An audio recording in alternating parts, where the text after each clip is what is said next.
শুনি যুবক যুবতীর মুখে মুখে, বুঝে না সে তো বুঝে না রে গান। পড়ে না কোরআন ওরা, পড়ে না কোরআন, পড়ে না কোরআন ওরা, পড়ে না কোরআন। স্টার জলসা আর জি বাংলা ধ্বংস করলো আমার সোনার বাংলা। শুনি যুবক যুবতীর মুখে মুখে, বুঝে না সে তো বুঝে না রে গান। পড়ে না কোরআন ওরা, পড়ে না কোরআন, পড়ে না কোরআন ওরা, পড়ে না কোরআন। পড়েছে তারা ইংলিশ মিডিয়ামে, তাই বাপকে ডাকে ড্যাডি নামে। আব্বা বাপু আল্লাই, তারা পড়েছে আজ ইংলিশ মিডিয়ামে, তাই বাপকে ডাকে আবার ড্যাডি নামে।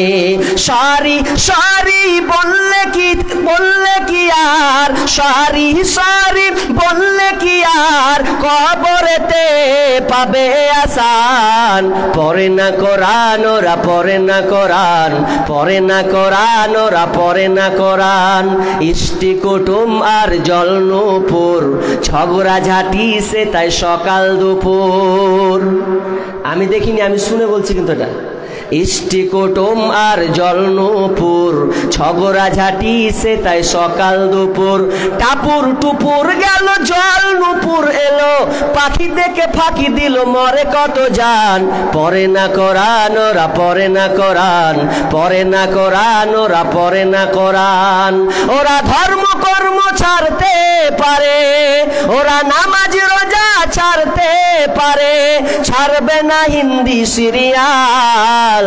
স্টার জলসা ঘরে ঘরে বাধাইছে গোলমাল, স্টার জলসা ঘরে ঘরে বাধাইছে গোলমাল। পাশের মেয়ে মর্জি না হাই, হিন্দি সিরিয়ালে পাগল সে, পাশের বাড়ি মদন রে কয় তুমসে প্যার করতে হু। কোনোদিন স্কুল যায় না, হিন্দি বোঝে না, তো কয়েকটা সিরিয়ালও দেখে নিয়েছে, তো ওটাই হয়ে গেছে। পাশের বাড়ি মর্জি না হাই, হিন্দি সিরিয়ালে পাগল সে, পাশের বাড়ি মদন রে কয় তুমসে প্যার করতে হু। বুড়ার বয়স 80 বছর, বুড়ির বয়স 80 বছর, বুড়ার বয়স 80 বছর, বুড়ির বয়স 80 বছর, হিন্দি সিরিয়ালে মারে তাল। স্টার জলসা ঘরে ঘরে বাধাইছে গোলমাল, স্টার জলসা ঘরে ঘরে বাধাইছে গোলমাল। ওরা ধর্ম কর্ম ছাড়তে পারে, ছাড়বে না হিন্দি সিরিয়াল। স্টার জলসা ঘরে ঘরে বাধাইছে গোলমাল। আর সিরিয়াল দেখানো যাবে? যদি দেখান তাহলে আপনার কপাল খারাপ আছে। আজ থেকে আপনাকে প্রত্যাখ্যান করতে হবে, আজ থেকে প্রতিজ্ঞাবদ্ধ হতে হবে, টিভিকে চুরমার করে ঘর থেকে বের করে দিতে হবে। আরে ভালোর দিক থেকে তো ক্ষতির দিকটা বেশি, যেখানে ক্ষতির দিক বেশি সেই টিভিটা আপনি ঘরে রাখবেন কেন, রাখিয়েন না কেন? আপনি একজন বিদেশি লোক হয়ে, আপনি একজন মিস্ত্রি হয়ে, আপনি লেবার হয়ে, আপনি আপনার স্ত্রীকে আপনি যদি টিভি লাগিয়ে দেন, তার পাল্লায় পরে যদি আপনি দেন, তাহলে আপনার সংসার ছারকার হবে, এ কোনো সন্দেহ নয়। আপনাকে চ্যালেঞ্জ করলাম। অতএব আপনার প্রথম নৈতিক দায়িত্ব হচ্ছে ভালো বিবি চয়ন করা। আপনি বিবি নির্বাচন করবেন দিনদারি, দিনদারি নির্বাচন করলে একজন সন্তানও ভালো দিনদারি মা পেয়ে যাবে। 1 নম্বর, কারণ মা হচ্ছে সবচাইতে শ্রেষ্ঠ। মায়ের হাতে গড়বে মানুষ, মায়ের হাতে গড়বে মানুষ। মা যদি সত্য হয়, মাই হচ্ছে এ জগতের প্রকৃত বিশ্ববিদ্যালয়। মাই পারবে একজন সন্তানকে সুন্দরভাবে গঠিত করতে। কেন? আপনি সকাল থেকে বাইরে চলে গেলেন কাজে, দায়িত্ব সব মায়ের উপরে পড়বে। আর মা যদি একটু দিনদারি হয়, সন্তানকে ওইভাবে লালন পালন করবে। কিন্তু দুঃখ আফসোস লাগে, আজকে আমরা চয়ন করছি টাকা, চেহারা, এই বংশ মর্যাদা দেখে আজকে আমাদের সংসারকে ছাড়খাড় করছি, দিয়ে সন্তানের ভবিষ্যৎকে আমরা আজকে বর্তমানে নষ্ট করছি। অতএব সুন্দর মায়ের দরকার। আপনাকে একজন বিজ্ঞানীর কথা বলবো, বিজ্ঞানীর কথা বলবো। ওই বিজ্ঞানী যার নাম হচ্ছে টমাস আলভা এডিসন, সেই বিজ্ঞানীর আবিষ্কার আপনি কি নেবেন? আমার যে শব্দ, এটা কার আবিষ্কার? তার। আপনি বাল্ব পাচ্ছেন, কার আবিষ্কার? টমাস আলভা এডিসন, তারই আবিষ্কার। আপনার এই যে ক্যামেরাগুলো চলছে, কার আবিষ্কার? তারই আবিষ্কার, সাউন্ড পৌঁছে দেওয়া তার আবিষ্কার। তিনি এতগুলো আবিষ্কার করেছেন, তার পিছনে তার মায়ের অবদান আছে। একদিন তাকে চিঠি লিখে দেওয়া হলো। এই চিঠিটা বলছে তোমার মাকে তুমি দিয়ে আসবে। মাকে দেওয়ার পর যখন মা বলছে, মা, মাস্টার আমাকে একটা চিঠি দিয়েছে, দেখো তোকে চিঠিটা কি লেখা আছে। মা ওই চিঠিটা খুলে দেখছে। মা যখন চিঠিটা দেখে চিঠিটা খুলতে লেগেছে, যেমনই পড়া শুরু করেছে, তিনি আশ্চর্য হয়ে তার চোখ দিয়ে পানি অশ্রুত বিগলিত হতে লাগলো। আলভা এডিসন বলছে, মা তুমি কাঁদছো কেন? কেন তুমি কাঁদছো বলো মা? বলছে বেটা, আমি কাঁদছি আনন্দে, আমি আনন্দে কাঁদছি। কি আছে দেখ, পড়বো বেটা, পড়ো। কি আছে? বলছে তোমার সন্তান হচ্ছে একজন জিনিয়াস। এই সন্তান এত ভালো, এত জ্ঞানী যে আমাদের স্কুলে পড়ার তার যোগ্যতা রাখে না। সে ভালো পর্যায়ে, ভালো স্কুলে তাকে দিতে হবে, ভালো স্কুলে তাকে পড়াতে হবে। আমাদের এই ছোটোখাটো স্কুলে তার পড়িয়ে কোনো লাভ হবে না, তো তাকে একটা ভালো পর্যায়ে নিয়ে যাওয়া হোক। এই বলে মা উল্টা করে, চিঠি আছে এক, পড়ছে উল্টাভাবে পড়তে পড়তে পড়তে চিঠিটাকে রেখে দিয়ে মা বলছে, আমি আমার সন্তানকে নিজের হাতে গড়ে তুলব। সেই মাকে এত বড় করে তাকে লালন পালন করে সেই মা সেই সন্তানকে টমাস আলভা এডিসন অর্থাৎ সারা পৃথিবী জুড়ে একজন বিজ্ঞানী, নামকরা বিজ্ঞানী তিনি তৈরি করে গেলেন। সেই মা পৃথিবী ছেড়ে চলে গেছেন, মা আর বেঁচে নাই। হঠাৎ একদিন টমাস আলভা এডিসন বলছে, আমি মায়ের ছোট্ট ঘরে যাই, ওই ঘরে গিয়ে আমি দেখি একটু ঘরটা পরিষ্কার করা যায় কিনা। এই বলে টমাস তিনি ঘরে ঢুকছেন, ঢুকার পর ঘরকে পরিষ্কার করছেন। পরিষ্কার করতে করতে ওই মায়ের সেই চিঠিটা পেয়েছেন। তখন তো বাচ্চা পড়তে জানে নাই, ছোট অবস্থায় ছিল। হঠাৎ করে তার চিঠি হাতে এলো। হাতে আসার পর এবার পড়ছে। কি পড়ছে জানেন? মা কিন্তু বাক্য সেন্টেন্সকে উল্টে দিয়েছিল। সেখানে লেখা আছে, তোমার সন্তান হচ্ছে মেন্টালিটি পাগল, সে ভালো সন্তান নয়, তোমার সন্তানকে আমরা পড়াতে পারবো না, আমাদের স্কুলে অসম্মান হচ্ছে, শিক্ষকরা এতে সন্তুষ্ট নয়, তোমার ছেলে মেন্টালিটি পাগল, এই কারণে আপনার সন্তানকে আমরা বহিষ্কার করতে বাধ্য হলাম। টমাস আলভা এডিসন চোখ দিয়ে পানি বের হতে লাগলো। হাই রে মা, যেই মাকে চিঠি লিখেছিল আমার ব্যাপারে, মেন্টালিটির ব্যাপারে, সেই মা আমাকে উল্টে শুনিয়ে দিল যে আমার সন্তান একদিন হবে জিনিয়াস, সে সারা পৃথিবীর ওয়ার্ল্ডে একজন বিজ্ঞানী হবে। মা দেখিয়ে দিয়েছিলেন যে আমার সন্তান সারা পৃথিবীব্যাপী একজন এমন একটা বিজ্ঞানী তৈরি হবে যে সারা পৃথিবীকে তোলপাড় করে দেবেন। আজকে সেই টমাস আলভা এডিসনের বিনিময়ে আজকে আমরা এতগুলো তার নিদর্শন, এতগুলো তার আবিষ্কার আমরা পাচ্ছি। তাহলে এটা কার অবদান? মায়ের অবদান। মায়ের কারণে আজকে আমরা যদি মা প্রকৃত মানুষ পাই, আমরা সেই বিজ্ঞানীর মতন আমরাও সন্তানদেরকে লালন পালন করতে হবে। তাহলে 1 নাম্বার কি বললাম? সুন্দর মা নির্বাচন করবেন। নাম্বার 2 নম্বর হচ্ছে, আপনি বিবাহ করলেন, আমি একটু সংক্ষেপে বলার চেষ্টা করি। আপনি বিবাহ করলেন, বিবাহ করার পর আপনি এখন কি করবেন? আপনাকে দোয়া জানা লাগবে কি লাগবে না? তবে আফসোস লাগে মৌলভী সাহেব, যখন মসজিদে থাকি তখন বুড়া বাপজি 40 বছর 50 বছর হয়ে গেছে, জিজ্ঞাসা করি ভাই একটু বাসর ঘরে দোয়াটা বলুন তো মুখটা তো বলছে আর লজ্জা দিয়ে না। সন্তান বড় বড় হয়ে গেছে, বিয়ে হয়ে গেছে, বেটার বিয়ে দিয়ে গেছে, বৌমা চলেছে, এখন পর্যন্ত বাসর ঘরের দোয়াটা জানে না। তা আমি ওই জন্য বললাম, তা এখন তো বলবেন, হবেই তো। আপনি যেমন বলছেন যে বউরে আমি চালাবো, তো উল্টা বউ আমারে চালাবে না কেন? আপনি যখন বিয়ে করে নিয়ে এসেছেন, বিয়ে করার পর মাথায় হাত রেখে চুল ধরে যে একটা দোয়া বলতে হয়, কে কয়জন বলেছেন?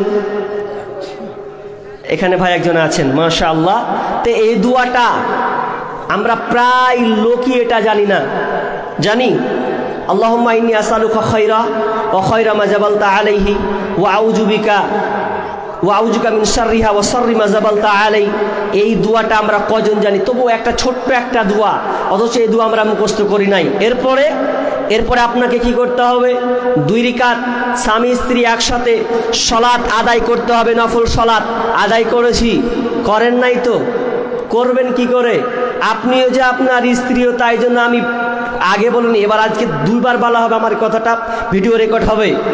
আজকে আসলে জেনার সেঞ্চুরি চলছে, জেনার সেঞ্চুরি চলছে, আপনি তো আগে বিবাহ করেছেন, কত মেয়ের আপনি ইজ্জত নষ্ট করেছেন, পাননি কাউকে। তা আপনি 9 নম্বর একটা মেয়েকে বিবাহ করেছেন, আপনি 8টাকে পছন্দ করেছেন দুনিয়াতে, দুয়া তো জীবনে কোনোদিন শিখে নাই, তো আপনি 9 নম্বর বিয়ে করে নিয়ে এসেছেন। তো আপনার বাপ বলছে, বেটা তোর জন্য আমি বউ দেখেছি রে। তো বউ দেখেছো, তুমি ঠিক করে নিয়েছো? তুমি এত তাড়াতাড়ি ঠিক করলে আমি 8 বছর ধরে একটাও ঠিক করতে পারি না, ধরে আর ছুটে, ধরে আর ছুটে। তো বেচারি দুয়া বলবে কি, চুলে হাত দিয়ে দুয়া বলবে কি, ঘরে ঢুকেও শুরু করে দিয়েছে, আমি ঠকি নাই, আমি ঠকি নাই রে। স্ত্রী বলছে, তুমি কিসে ঠকনি?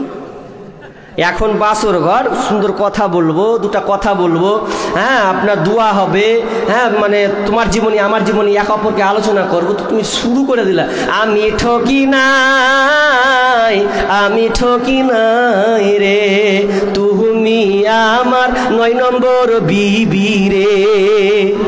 তখন ই তো ভেজালে পড়ে গেছে, 9 নম্বর বিবি বলে তো দাঁড়া তোর এবার আমি দেখছি। তো ও শুরু করে দিয়েছে, আমি ঠকি নাই, আমি ঠকি নাই রে, ও তুমি আমার 10 নম্বর স্বামী রে।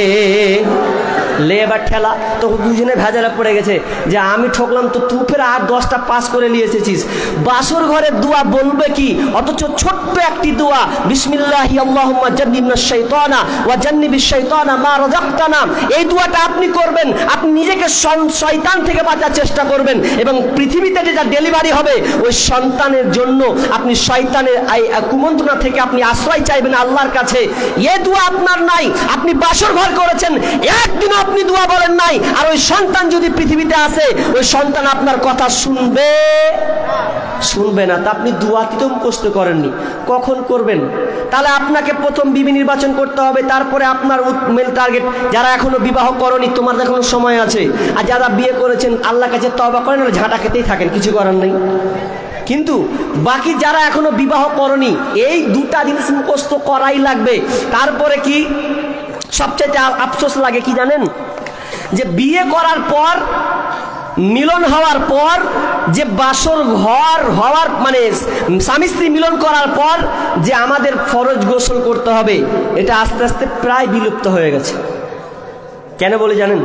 আমার পরিবারে বা আমাদের পরিবেশে বা গ্রামে এত মেয়ে বিবাহ করলো আর এত ভাই বিবাহ করলো, ওকে সকালে একদিনে গোসল করতে দেখতে পাই না। তো গোসল কখন করলি তুই? হ্যাঁ, তো ও মনে মনে ভাবছে যে আমি গোসল করবো তো লজ্জা লাগবে, মা দেখবে, আব্বা দেখবে, আব্বা আছে একটা কল, কত জ্বালা না, কত জ্বালা। তা আমাকে উচিত, তুই কি জীবনে তুই স্ত্রীর কাছে স্তুতি লোক তাহলে কিভাবে রে? তুই ফেরেস্তা তোরা নাকি? বিছানায় যে ঘুমাস তোরা, তো তোরা কি ফেরেস্তা? একদিনও কি তোদের সেরকম হয় না যে তোরা বলছিস যে মা বাপ জেনে নেবে, তো শুচ্ছি তখন লজ্জা লাগে না? একসাথে যে ঘুমাচ্ছি, এতে তো লজ্জা করা দরকার ছিল। অথচ বিশ্বনবী বলছেন যে কেউ যদি 5টি কাজ করে, কেউ যদি 5টি কাজ করে, সে ব্যক্তি জান্নাতে চলে যাবে, জান্নাতে চলে যাবে। 5টি কাজ কি বলবো বলছেন, মানবেন তো? বলার দিকে তো খুব। 5টি আমল।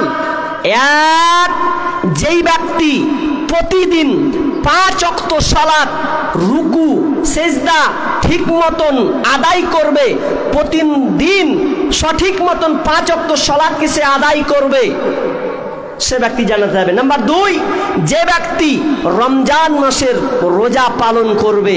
নাম্বার 3, যে ব্যক্তি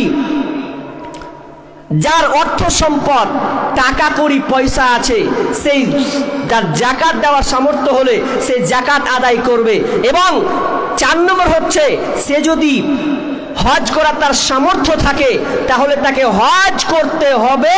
আর 5 নম্বরে বিশ্বনবী বললেন যে আমানত রক্ষা করবে। কটা বললাম ভাই? 5টা। এবার শেষের নম্বর আমানতের ব্যাপারে সাহাবীরা বুঝতে পারলেন না, ইয়া রাসূলুল্লাহ আপনি আমানতের ব্যাপারে কি বলেন, তা আমানত তো বুঝতে পারলাম না। তখন বিশ্বনবী বলছেন আমানত হচ্ছে নাপাকির গোসল করা। আসলে এটা খুবই কঠিন, কঠিন নয়, আপনাকে বলি, একটু ব্যাখ্যা বলি বুঝতে পারবেন কেন কঠিন। জিহাদে যুদ্ধ করা সহজ আছে, এটা সহজ। নামাজ পড়া সহজ, কিন্তু ফরজ গোসল করা খুব কঠিন কাজ। কেন বলছি?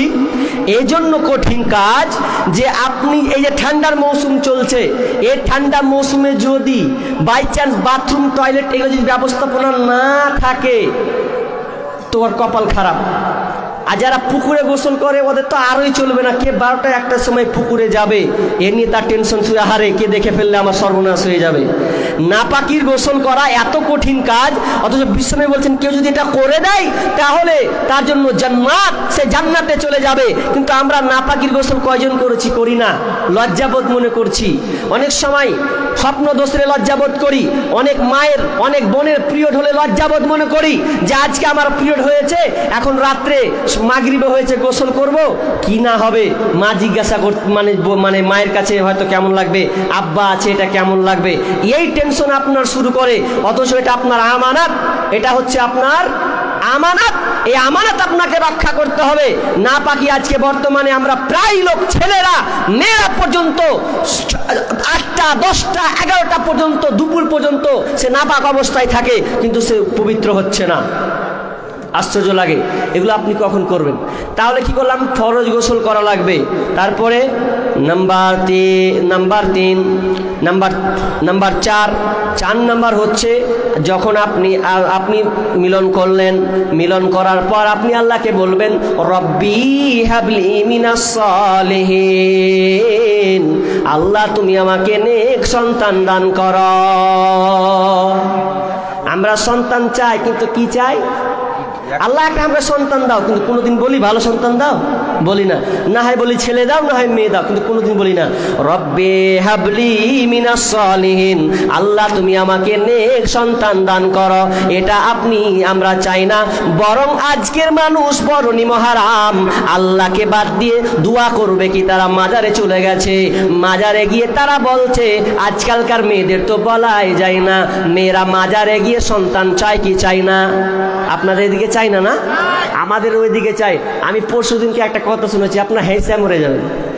কি কথা জানেন? মেয়েরাই বলছে, আর আমি ওখানে আছি, তোরা বলছে যে ন্যাংটা বাবার ওই লিঙ্গ ধুয়ে যে পানিটা বের হয় ওটা যদি খায় তাহলে আল্লাহকে সন্তান দেবে। নাউজুবিল্লাহ, বা সাংঘাতিক কথা। এটা মেয়েরা বলছিল। কি বলছে? যে ন্যাংটা বাবার লজ্জা স্থান ধুয়ে যদি ওই পানিটা খায়, যার সন্তান হয় না ওর সন্তান হয়ে যাবে। কত বড় নিমহারাম এ চলছে বর্তমানে। জায়গায় জায়গায় ফিতনা শুরু হচ্ছে। আর মাঝে কে কি বলছে? একটা সন্তান দে রে বাবা, মিন্নতি করি তোর দরবারে, একটা সন্তান দে রে বাবা, মিন্নত করি তোর দরবারে। যদি জিন্দা পাতা, যদি মরা পাতা, পরে গাউসের উপরে, ছেলে হবে ঠিকই সেজে যাবে মোরে। যদি জিন্দা পাতা, যদি টাটকা পাতা, পরে গাউসের উপরে, ছেলে হবে রে বাবা যাবে বেঁচে। অথচ সন্তান দেওয়ার মালিক কে? আল্লাহ। আল্লাহ সন্তান দেয়, আর আল্লাহকে বাদ দিয়ে তারা চলে গেছে মাজারে। অথচ আল্লাহ বলছেন লিল্লাহি মুলকুস সামাওয়াতি ওয়াল আরদ, আসমান জমিন তার রাজত্ব যিনি আছেন, তিনার হাতে যিনি রাজত্ব আছেন, সেই আল্লাহর কাছে আমাদের সন্তান চাইতে হবে। ইয়াখলুকু মা ইয়াশা, আয়াতটা ভুলে গেলাম। ইয়াখলুকু মা ইয়াশা ওয়া ইয়াহাবু লিমান ইয়াশাউ ইনাসা ওয়া ইয়াহাবু লিমান ইয়াশাউ যুকুরা আও ইউযাব্বিজুহুম যুকরানা ওয়া ইনাসা।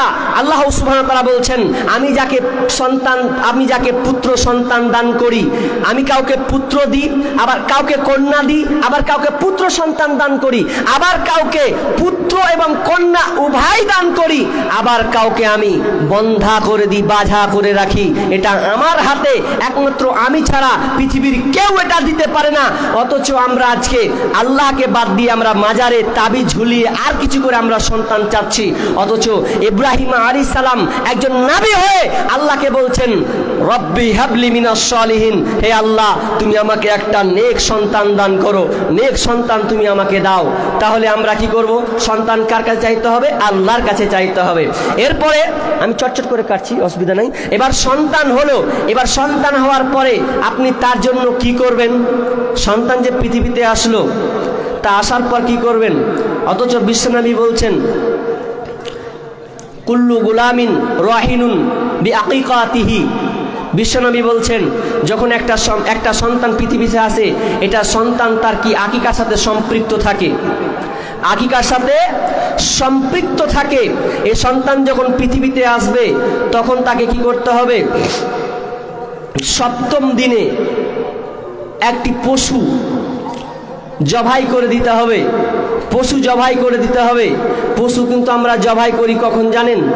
আমরা আজকে সুন্নাহটাকে মানছি না, 7 দিনে দিন করি, সপ্তম দিনে করি না।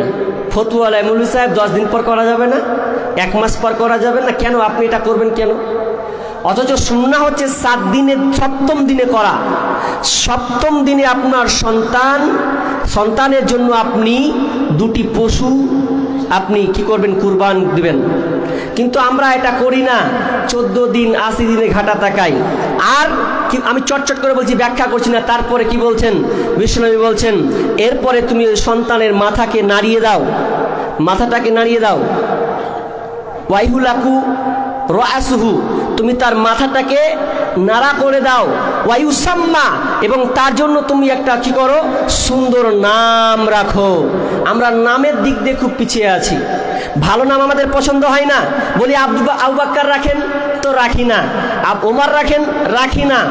একজন বলছে যে মৌলভী সাহেব আমার ছেলের জন্য একটা নাম রাখেন তো। কি নাম রাখবেন? আব্দুল্লাহ রেখে দেন। এই বুড়া বুড়া লাগে, আব্দুল্লাহ নাম বলে বুড়া বুড়া লাগে। তাহলে আপনি এক কাজ করেন, খাব্বাব রাখেন। খাব্বাব রাখবো তো আমার চাচাতো ভাইয়ের নাম, কি করে রাখবো? তখন মুসা বলছেন আপনি তাহলে রেখে দেন, কি রাখবেন? তারপর বলছে কারো নাম লিব না, আমি নিজে খুঁজবো। তখন আপনার কম্পিউটারটা খুঁজে নাম সার্চ করছে, নাম সার্চ করতে করতে করতে করতে একদম এমন নাম পেয়েছে জীবনে কেউ শুনেনি। নাম চেয়ে দিয়েছে ব্রেন সার। কি নাম বললাম? কোনো নাম পছন্দ হলো না, নাম ব্রেন সার রেখে দিয়েছে। তো পাশের লোক জিজ্ঞাসা করছে যে ব্রেন সারের তর্জমা জানিস তো? যে ওটাই দেখা হয়নি জি ভাই, কিন্তু নামটা রাখলাম। কি নাম? কেউ রাখেনি, ব্রেন সার নাম রেখেছে। ও তো বলছে সার্চ কর গুগলে, দেখ গুগলে তোর তর্জমাও দেখ। গুগল সে যখন সার্চ করে দেখছে তো দেখে মোর মন টন খারাপ হয়ে গেছে যে কি নাম রাখবো আমি, তর্জমাও দেখিনি। বলছে কি আছে কহ না রে ভাই? ওই আর শুনিস না ভাই, শুনিস না? হামসালা গুগল খুলে দেবো, খুলে বের করলো। তাহলে বাদ দিয়ে বলছে ব্রেন সার কি জানিস?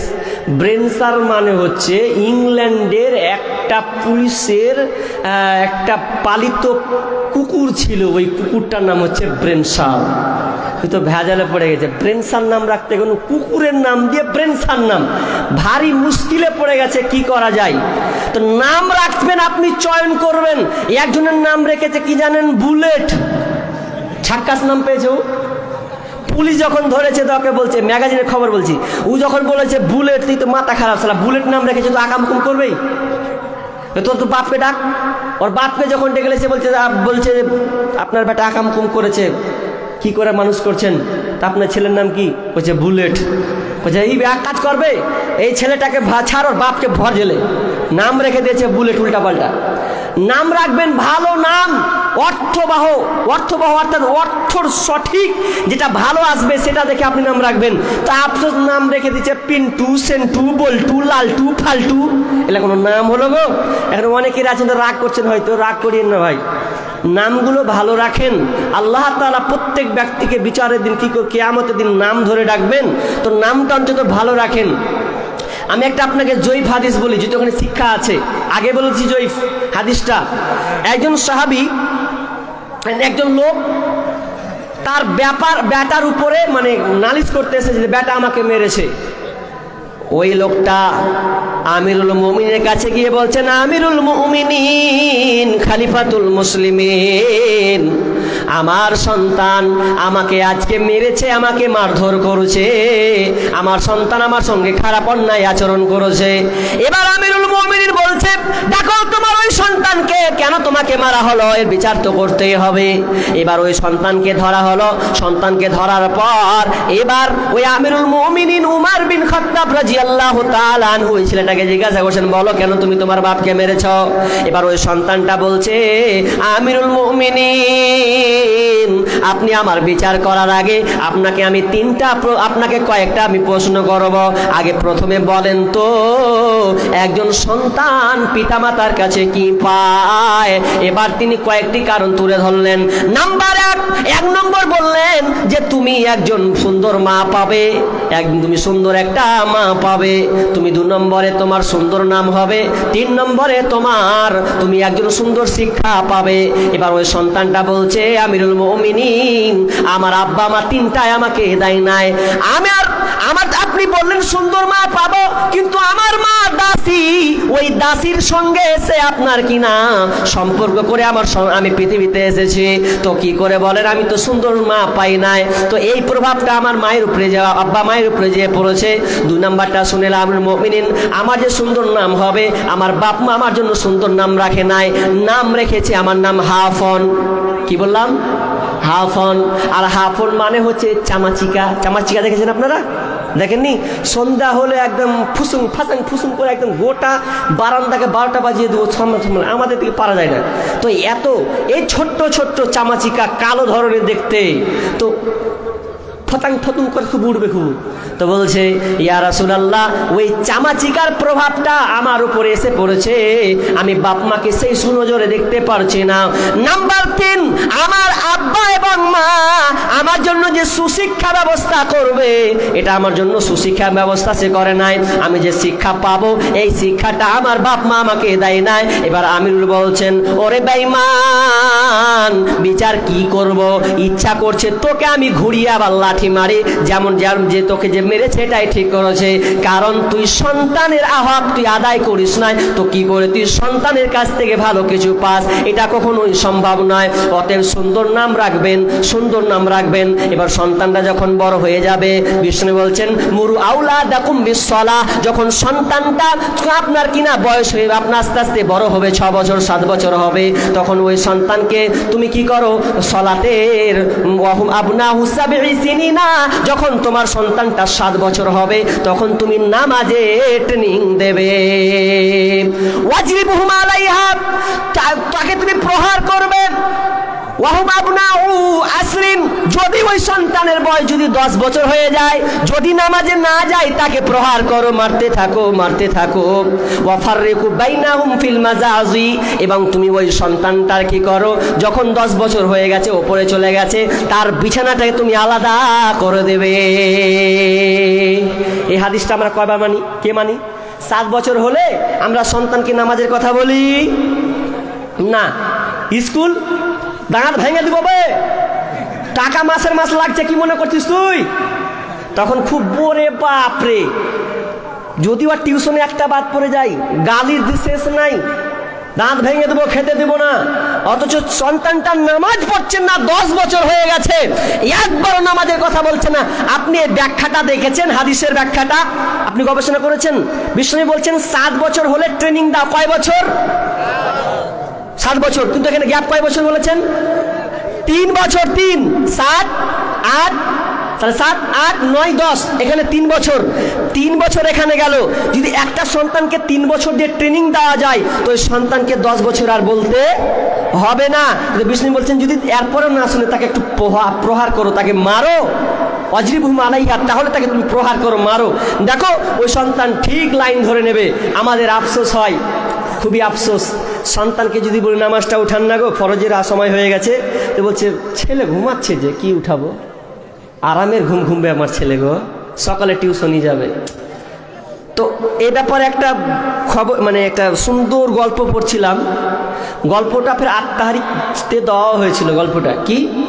তো বলছে, তোমার সন্তানকে তুমি এত ভালোবাসো, এত যত্ন করো, এত লালন পালন করো, তোমার সন্তানটা ঘুমিয়ে আছে, সুন্দর করে বিছানা দিয়ে দিয়েছো, মশারি টাঙিয়ে দিয়েছো, ল্যাপ কাঁথা দিয়ে দিয়েছো, এমন সময় তোমার বাড়িতে বিকট আগুন ধরেছে, চারদিকে আগুন হানা দিয়েছে। এবার বলো তুমি কি বলবে? তোমার কি ওই সন্তানকে বলবে যে ও বেটা তুই শান্তিতে ঘুমা? বলবে বেটা উঠ, বেটা উঠ, আগুন লেগেছে, বেটা উঠ। তখন ঠিক একবারে চিল্লা ফিল্লা, তখন বেটা খুব মশারি ছেড়ে সুন্দর বিছানা ছেড়ে ধাপ করে উঠবে। এই ব্যাপারে তোমার হুঁশ আছে।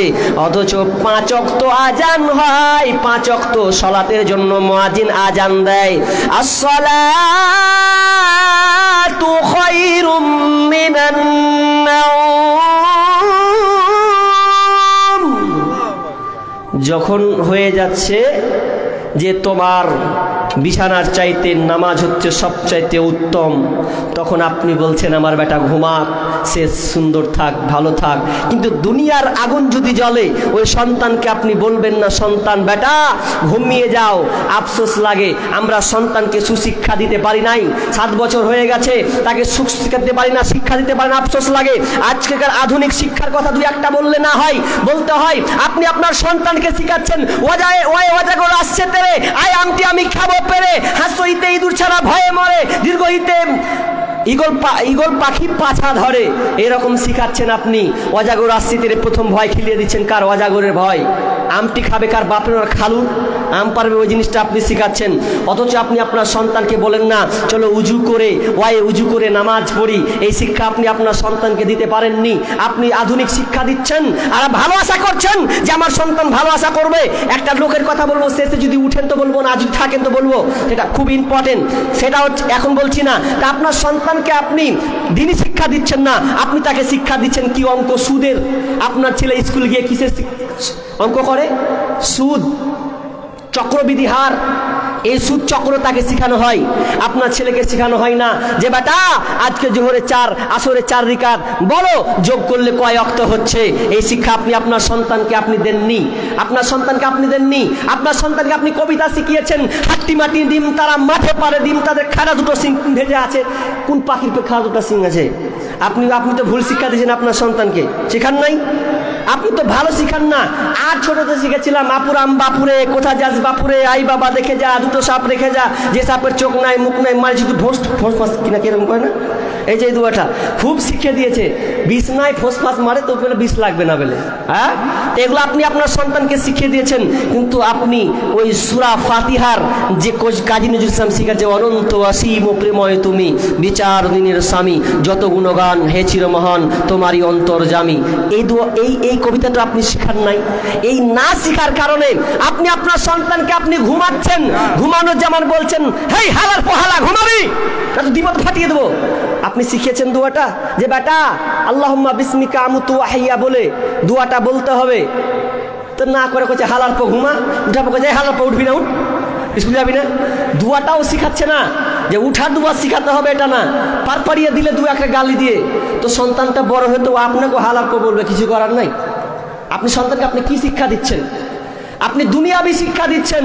এজন্য আফসোস করেছিল আব্দুল আউয়াল নামের একজন প্রফেসর, আফসোস করেছিল প্রফেসর আব্দুল আউয়াল, তার 3 সন্তান। সে বলেছিল আমি সন্তানকে মানুষ করতে পারি নাই। সে বলেছিল আমার সন্তান একটা ইংল্যান্ডে থাকে, একটা আমেরিকা, আর একটা ছোট যা যেন কোথায় থাকে প্রবাসীতে। তো 3 সন্তানকে দুনিয়াবি টাকা, তার পেনশনের টাকা দিয়ে 26 লাখ টাকা খরচ করেছে।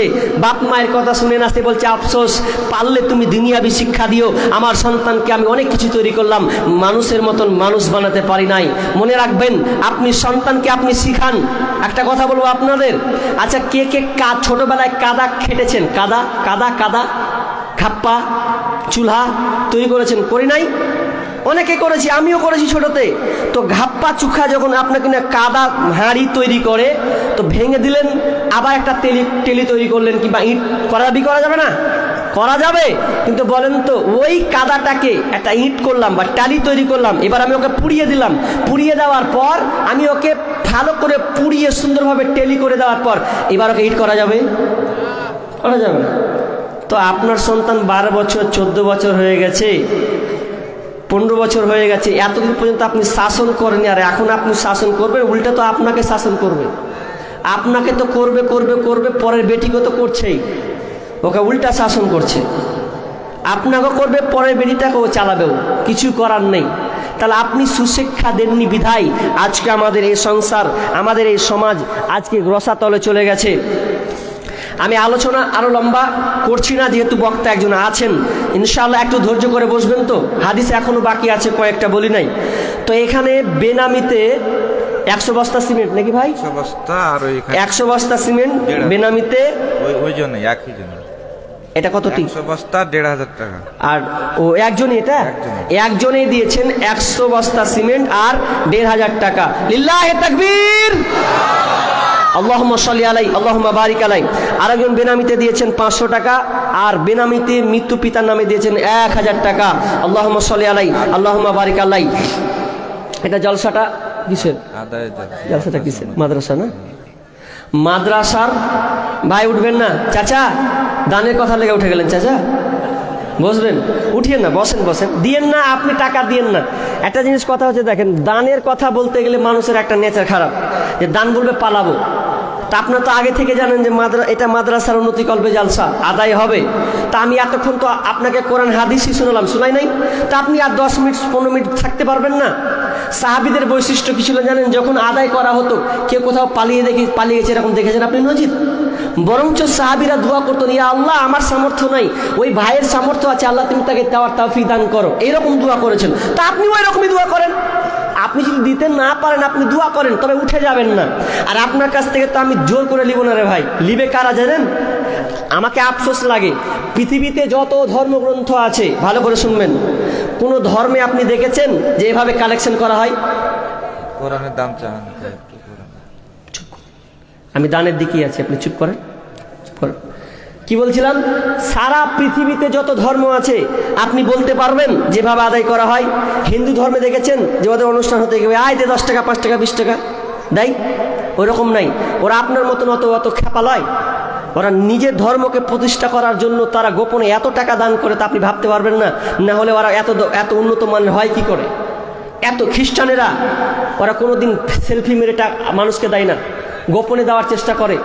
ওরা উন্নত মানের সবাই চাই, কিন্তু আমাদের আফসোস, আমরা বলছি দে ভাই দে দে দে, তো পাই না। যখন ডাকাত যখন মানে গলায় ছুরি ধরে নেবে, দেব যখন লে বাপ লে লে লে, বা যখন জানটা বাঁচা আমার, যখন গলায় ছুরি ধরে লে বাপ লে, আর আমি বলছি দে বাপ দে, তখন আর পাওয়া যায় না। ডাকাত যখন গলায় ছুরি ধরে লে বাপ যা লিবি লে, সবই লে, কিন্তু আমার জানটা বাঁচা। আর আমরা যখন দুটা টাকার কথা বলি যে দে ভাই, নিজেকে বাদ আব্বার জন্য, মায়ের জন্য, পরিবারের জন্য, তখন আর টাকা বের হচ্ছে না। কিন্তু এটা লজ্জাজনক। দান তো ধার এক কর থেকে চলে যাবে, এটা চাইতে হবে কেন? তো আফসোস লাগে। এরপরেও যদিও নিয়মটা এরকম হয়েই গেছে, কিন্তু আমাদের নিয়মটা চেঞ্জ করা উচিত, যদিও আমি এতে একমত নয়। তো এই দানটা বললাম। এবার কোন আল্লাহর বান্দা আছেন যে 1000 টাকা করে 10 জন দিবেন? 1000 টাকা করে 10 জন, বেশি চাইনি আমি, আগে তো শুরু করি। 10 জন 1000 টাকা করে দিবেন বাবা মায়ের জন্য। আসলে সবচাইতে দুঃখজনক কি জানেন? বাপ মা ছেলেদের জন্য গাড়ি বাড়ি ধন দৌলত সব কিছু তৈরি করে দিয়ে গেছে, তো সুসন্তান করতে পারে নাই বলে আজকে আমাদের এই সমাজের অসাধু। ওই জন্য আমি একটা ছোট্ট করে কবিতাটা বলেছিলাম যে মরার আগে যাওয়ার আগে যদি বাঁচতে চাও, ছেলে মেয়ে সন্তানেরই ইমানদার বানাও, ইমানদার বানাও। মরার আগে যাওয়ার আগে যদি বাঁচতে চাও, ছেলে মেয়ে সন্তানেরই ইমানদার বানাও, ইমানদার বানাও। আল্লাহর আদেশ নিষেধ মতো জীবন চালাও অবিরত, আল্লাহর আদেশ নিষেধ মতো জীবন চালাও অবিরত। ছেলে মেয়ে সন্তানেরই সুশিক্ষা দাও, সময় থাকতে সেই সে নেকি কামাই করে নাও, কামাই করে নাও।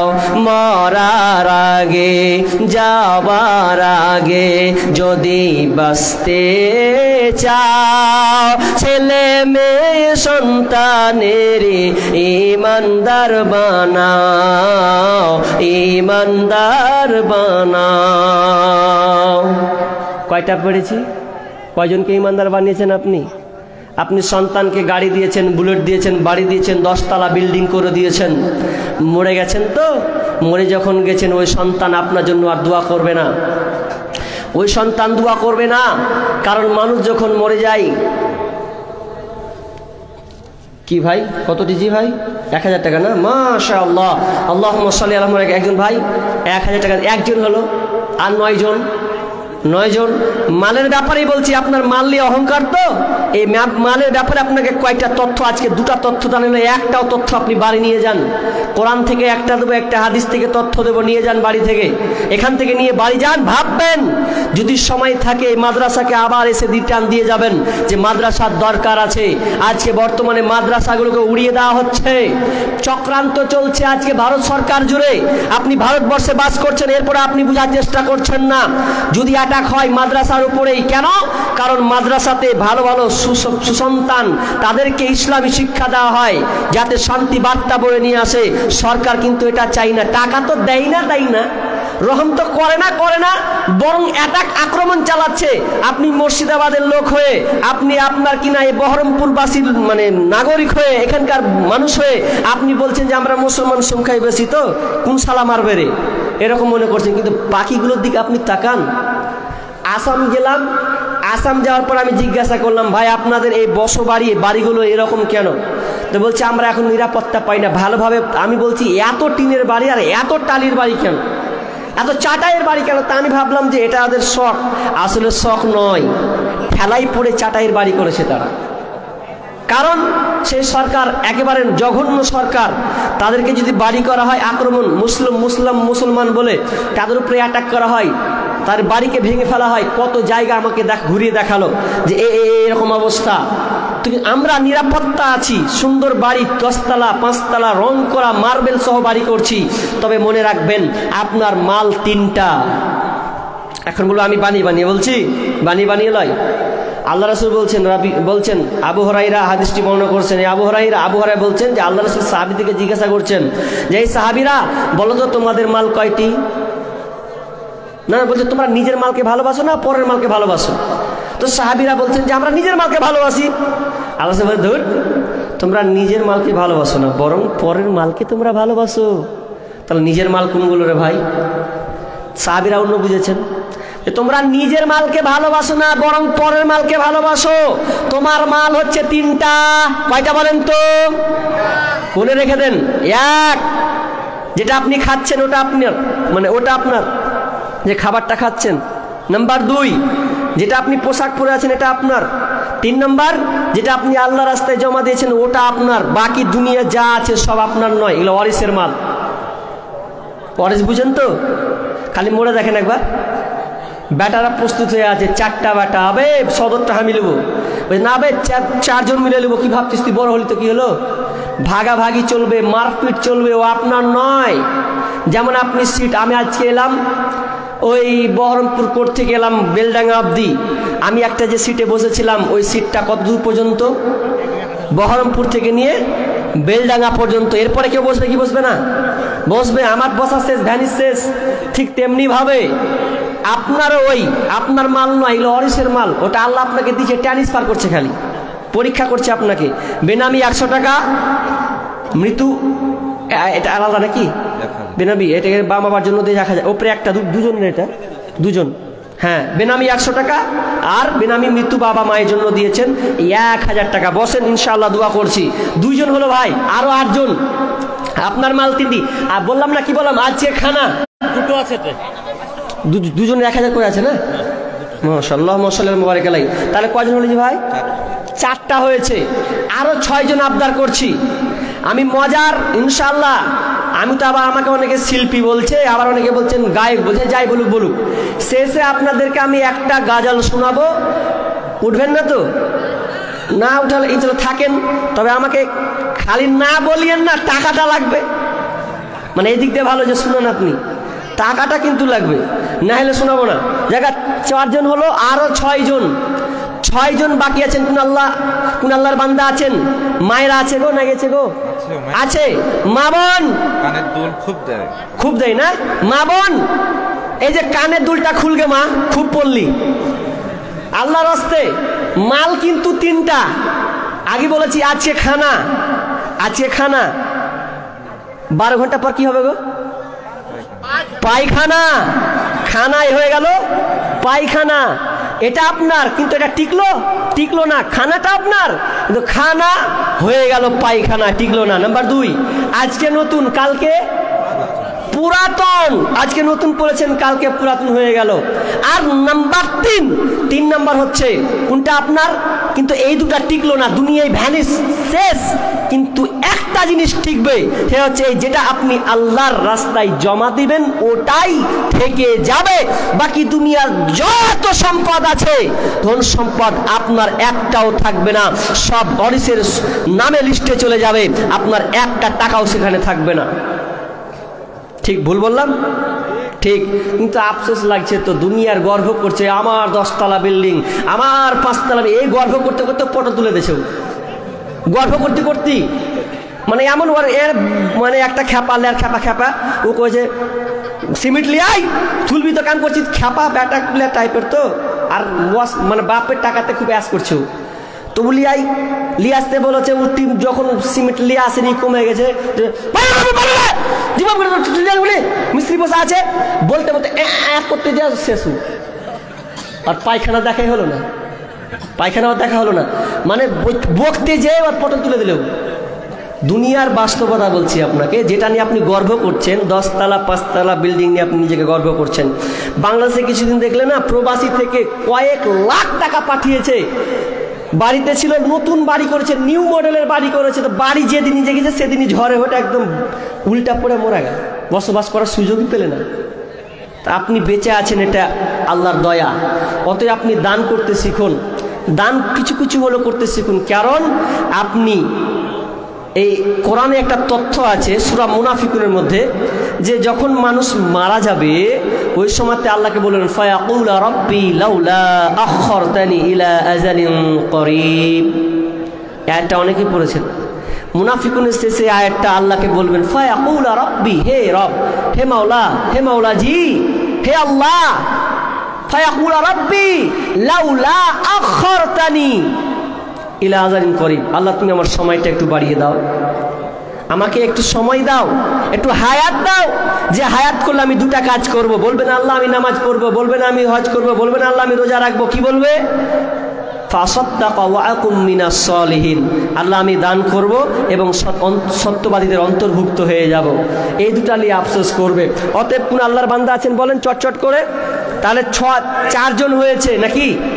আর 6 জন বাকি আছে। বলেন বলেন কোন আল্লাহর বান্দা, কোন মা আছেন, কোন বোন আছেন যে আমি এই গলার হার, এই সোনা আজকে আমি পরে আছি, এটা আমার অলংকার, আমার স্বামী দিয়েছে, আমার মা দিয়েছে, এটা আমি পরে আছি, 60 বছর আমার বয়স, আমি মরে যাব, এই মালাটা আমি কাউকে দেব না, আমার মেয়েকে দেব না, আমার কন্যা সন্তানদেরকে দেব না, দিলে ওরা আপনার নিয়ে ওরা বিক্রি করে অন্য কিছু করবে। যদি আপনি চান আপনার এই প্রিয় জিনিসটাকে যদি মনে করেন যে আমি মরার পরে এই গলার হারটা আমি দেখতে চাই, আল্লাহর কাছে চাইবো। কোন বোন আছেন যে আমি এই গলার আপনার কাছে এটা প্রিয়, কানে দুলটা আপনার কাছে প্রিয়, আংটিটা আপনার কাছে প্রিয়, এটা আপনি আল্লাহকে দান করে দিলেন, মরার পর আপনি আল্লাহকে বলবেন আল্লাহ এই জিনিসটা আমার প্রিয় ছিল, এটা তোমার রাস্তায় দিয়েছিলাম, আজকে আমি তোমার কাছে চাচ্ছি।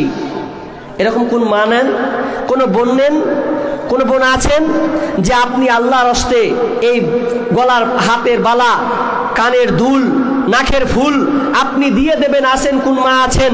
আল্লাহর হস্তে আগে বলেছি আপনার দুনিয়ার সব কিছু থেকে যাবে, কিছুই যাবে না, সব শুধুমাত্র আপনি আল্লাহ রাস্তায় যেটা জমা দিয়েছেন ওই জিনিসটা আপনার থেকে যাবে। কিন্তু আজকের বাপ মারা, অনেক বুড়া বাপগুলা বদমাশ হয়, দানের কথা বললে দেয় না, যখন বুড়া তিকাল হয় না তখন দান দেওয়ার চেষ্টা করে। কখন দেয় জানেন? যখন ছেলে পেলেকে সব বেটে দিয়ে দিয়েছে, কিছুই নেই, বেটে দিয়েছে, কিছু নেই, তোমার ইচ্ছা হয়েছে আমি যে দান করবো 5 টাকা 10 টাকা আমি দান করবো, কি 50 টাকা 100 টাকা দেবো, কেউ চাইতে এসেছে, তো ও সাদা গেঞ্জিতে হাত ভরছে। সাদা গেঞ্জিতে কোনোদিন পকেট থাকে?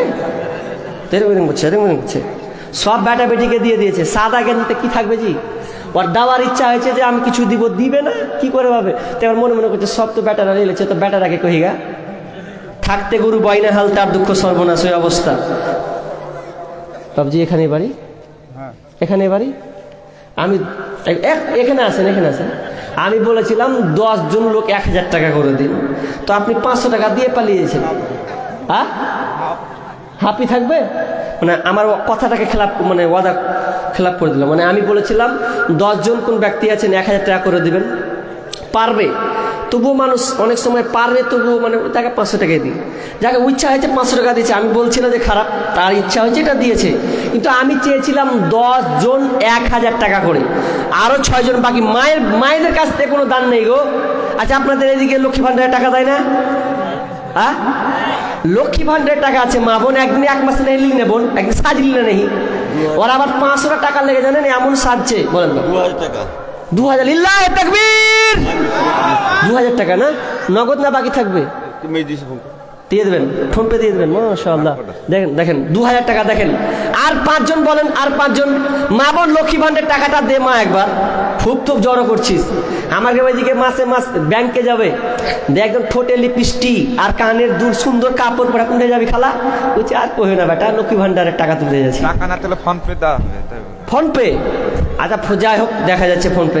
মা বোনকে তার ফোন পে নাই, যাই হোক মা বোন দিয়ে যান। আর ওখানে কি লোক আছে? আছে। যদি লোক থাকে ওদের হাতে দেন, চটচট করে নগদ তাড়াতাড়ি নিয়ে আসার চেষ্টা করেন, ইনশাআল্লাহ আমি দোয়া করে দেব। একদম ছোট নগণ্য একটা মানুষ, আমি দোয়া করব, মা বোন চটচট করে দিয়ে দেন। কি বলছিলাম, যে থাকতে গুরু বয়নাহাল তার দুঃখ সর্বনাশ।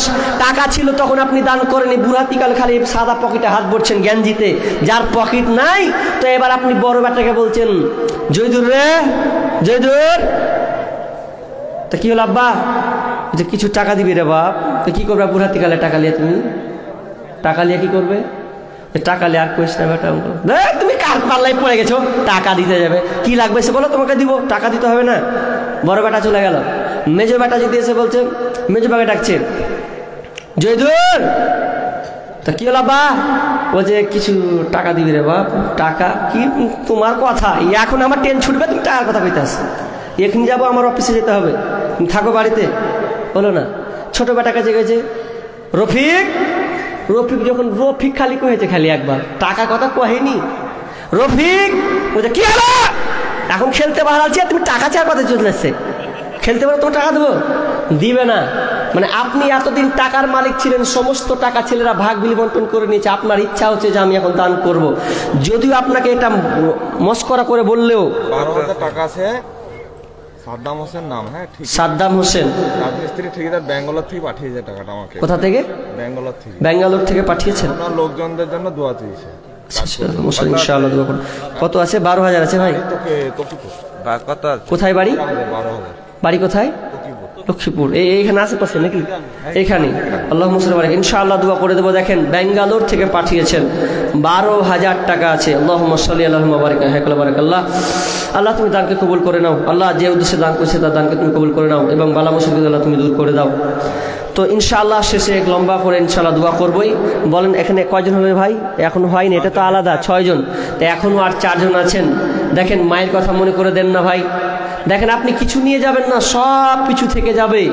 আপনি যে মোবাইলটাকে প্রিয় মনে করেন, ওই মোবাইলটা, আজকালকার মানুষ মোবাইল যদি বাড়তে রেখে চলে আসে তো ঢুঁড়া বাড়াবে, খালি মোবাইল কোনটা রাখবো, মনে হচ্ছে ওই হিটপিণ্ড রেখে চলেছে। এই মানুষ মোবাইল রেখে যখন চলে আসে তখন মনে হচ্ছে ও একখানটা হৃদপিণ্ড রেখে চলে এসেছে, ঢুঁড়া বাড়া মানে না মন। যেদিন আপনি মারা যাবেন সেদিন তো আপনাকে মোবাইল দেবে না। দুনিয়াতে বেঁচে আছেন আপনি মোবাইল না হলে আপনার দিন চলে না। সেদিন তো আপনি যখন চলে যাবেন সেদিন তো মোবাইল আপনাকে দেওয়া হবে না, সেদিন তো আপনার হাতে ঘড়ি পরানো হবে না। আপনি 10 কোটি টাকার মালিক, সেই টাকাও আপনাকে দেওয়া হবে না, কোনো কিছুই আপনার সঙ্গে যাবে না। শুধু আপনাকে একটা সাদা কাফন পরিয়ে দেওয়া হবে, যেই কাফনে কোনো পকেট নাই। আপনি মায়ের পেট থেকে এসেছিলেন উলঙ্গ অবস্থায়, আপনাকে দেওয়া হবে উলঙ্গ অবস্থায়, আপনার পরের সেদিন কাপড় থাকবে না। সব কিছু দুনিয়াতে ছেলে মেয়েরা ভাগ বিলবন্টন করে নেবে, আপনি শুধু একাই নিরাশ হয়ে যাবেন। অতএব আসেন না, যে বাপ মা আপনাকে জায়গা জমি দিয়েছে, আরে দায় নাই, মানুষ তো আপনাকে করেছে, আপনাকে স্নেহ করেছে, লালন পালন করেছে, সেই মায়ের জন্য আপনি আল্লাহ রাস্তায় খরচ করবে না। হয়তো আপনার পানে থেকে আছে আমার সন্তান আমাকে আজকে কিছু দান দিয়ে আমাকে সাহায্য করবে, যে সন্তানকে আমি কষ্টের পর কষ্ট লালন পালন করেছি, তাকে বড় করেছি, আমি অসহায় হয়ে গেছি কবরে, এখন যদি আমার সন্তান আমাকে বিনিময়ে কিছু দেই, হয়তো আমি এই কবর থেকে পরিত্রাণ পেয়ে যাব, সেই মা তো আপনার অপেক্ষায় রয়েছে, আপনি কখন দেবেন। আসলে মায়ের কদর, মায়ের ভালোবাসা আমরা চিনলাম না। স্বার্থ ছাড়া বন্ধু বান্ধব কাছে আসে না, বিনা স্বার্থে কেউ কাউকে ভালোবাসে না। স্বার্থ ছাড়া ভালোবাসে শুধু শাশুড়ি মা, নাকি জি? শাশুড়ি মা ভালোবাসে না, বিনা স্বার্থে ভালোবাসে না। না বলছেন বাড়ি এখানে তো পাশে বসে আছে, খালি হয় না বলে দিলেন, দুধ আর গাঢ় হবে না, ছিটাবেন সব দেওয়াল দিয়ে পড়ে যাবে। ওই জন্য বলছি যে আপন হচ্ছে শাশুড়ি নয় বরং মা। মায়ের মতো হয় না আপন, হয় না তাহার তুলনা। হায় রে আমার মা, আমার জনম দুঃখী মা। হায় রে আমার মা, আমার জনম দুঃখী মা। মা ছিল মোর আধার ঘরে পূর্ণিমারি চাঁদ, মা ছাড়া সেই ঘরখানাতে নাই রে কোনো সাদ, আমার নাই রে কোনো সাদ। মা ছিল মোর আধার ঘরে পূর্ণিমারি চাঁদ, মা ছাড়া সেই ঘরখানাতে নাই রে কোনো সাদ, আমার নাই রে কোনো সাদ। মায়ের কথা পড়লে মনে, সেই মায়ের কথা পড়লে মনে ঘুম যে চোখে আসে না। হায় রে আমার মা, আমার জনম দুঃখী মা। হায় রে আমার মা, আমার জনম দুঃখী মা। ছোট্ট থেকে বড় হলাম যেই মায়েরই কোলে, সেই মা এখন ছেড়ে গেল আমায় একা ফেলে। ও মা আমায় একা ফেলে। ছোট্ট থেকে বড় হলাম যেই মায়েরই কোলে, সেই মা এখন ছেড়ে গেল আমায় একা ফেলে। ও মা আমায় একা ফেলে। মা ছাড়া আর একলা জীবন লাগে না রে ভালো, দুনিয়া থেকে হারিয়ে গেছে দুই নয়নের আলো, আমার দুই নয়নের আলো। মা ছাড়া আর একলা জীবন লাগে না রে ভালো, দুনিয়া থেকে হারিয়ে গেছে দুই নয়নের আলো, আমার দুই নয়নের আলো। সেই মায়ের কথা পড়লে মনে, সেই মায়ের কথা পড়লে মনে ঘুম যে চোখে আসে না। হায় রে আমার মা, আমার জনম দুঃখী মা। হায় রে আমার মা, আমার জনম দুঃখী মা।